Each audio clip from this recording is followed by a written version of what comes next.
Dalam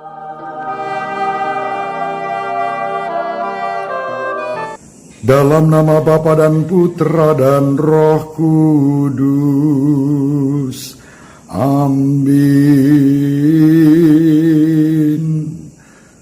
Tuhan beserta kita, sekarang dan selama-lamanya. Saudari-saudaraku yang terkasih dalam Kristus, selamat berjumpa dalam renungan singkat harian. Hari ini kita masih membaca Injil Markus bab 8 ayat 1 sampai 10. Saya tidak akan membaca seluruh ayat, saya baca saja ayat-ayat yang menjadi bahan permenungan kita. Pada waktu itu ada pula orang banyak di situ yang besar jumlahnya, dan karena mereka tidak mempunyai makanan, Yesus memanggil murid-muridnya dan berkata, "Hatiku tergerak oleh belas kasihan kepada orang banyak ini. Sudah 3 hari mereka mengikuti aku, dan mereka tidak mempunyai makanan. Dan jika mereka kusuruh pulang ke rumahnya dengan lapar, mereka akan pingsan di jalan, sebab ada yang datang dari jauh." Lalu Yesus menyuruh orang banyak itu duduk di tanah. Sesudah itu Yesus mengambil 7 roti itu, mengucap syukur, memecah-mecahkannya, dan memberikannya kepada murid-muridnya untuk dibagi-bagikan. Dan mereka memberikannya kepada orang banyak. Kemudian orang mengumpulkan potongan-potongan roti yang sisa sebanyak 7 bakul. Mereka itu ada kira-kira 4.000 orang. Demikianlah Injil Tuhan. Terpujilah Kristus.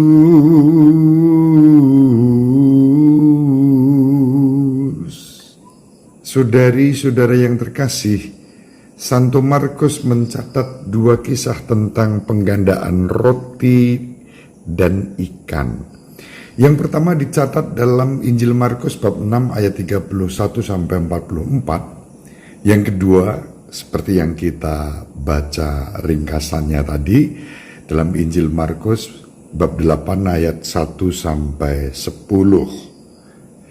Yesus memberi makan 5.000 orang. Itu pada kisah yang pertama, dan sisanya 12 keranjang. Pada kisah yang kita baca hari ini, Yesus memberi makan 4.000 orang kira-kira, sisanya 7 bakul. Namun saudari-saudara, inti yang sama adalah bahwa kisah itu dilandasi oleh sikap Yesus yang hatinya tergerak oleh belas kasihan kepada orang banyak. Belas kasihan itu menumbuhkan kemurahan hati, buahnya adalah kelimpahan.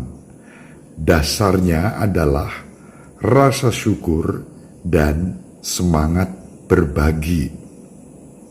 Saudara-saudara, semua itu adalah jawaban Yesus kepada orang banyak yang terpesona kepadanya, hingga mereka mengikuti dan mendengarkan Yesus sampai 3 hari gak pulang-pulang.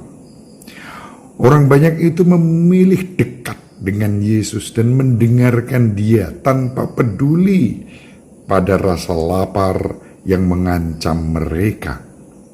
Itulah yang membuat hati Yesus tergerak oleh belas kasihan, hingga Yesus mencukupi kebutuhan mereka. Hati Yesus tergerak oleh belas kasihan kepada orang banyak. Sebagai putra Allah, Yesus memiliki kekuatan yang tak terbatas untuk menyelesaikan setiap masalah. Namun jangan lupa, Yesus menyelesaikan masalah itu dengan melibatkan para muridnya. Yesus bertanya, "Ada berapa roti padamu?" dan 7 roti yang ada pada mereka pun tidak masalah. Yesus memberkati, memecah-mecah, dan membagi-bagikan roti itu melalui para muridnya untuk mengenyangkan orang banyak, bahkan masih sisa. Dengan itu, Yesus melibatkan siapa saja untuk karya kemurahan hatinya dan melawan penyakit konsumerisme dan individualisme yang dangkal. Terpujilah Engkau ya Tuhan, ajarilah kami terlibat dalam kehidupan bersama di komunitas kami, seperti Engkau dengan hati yang tergerak oleh belas kasihan. Semoga hati kami yang sering kali tumpul oleh rutinitas dan egoisme dikobarkan berkat sabdamu hari ini, sehingga kami dipenuhi rasa syukur yang peka kepada sesama dan murah hati melayani siapa saja yang Kau percayakan kepada kami kini dan sepanjang masa. Amin. Semoga saudari-saudara bersama seluruh anggota keluarga dibimbing, dilindungi, dan diberkati oleh Allah yang Maha Kuasa, Bapa dan Putra dan Roh Kudus. Amin. Terima kasih. Sahabat peradaban kasih yang terkasih, sampai jumpa pada episode berikutnya. Terima kasih atas kebersamaan kita. Salam peradaban kasih ekologis, berkah dalam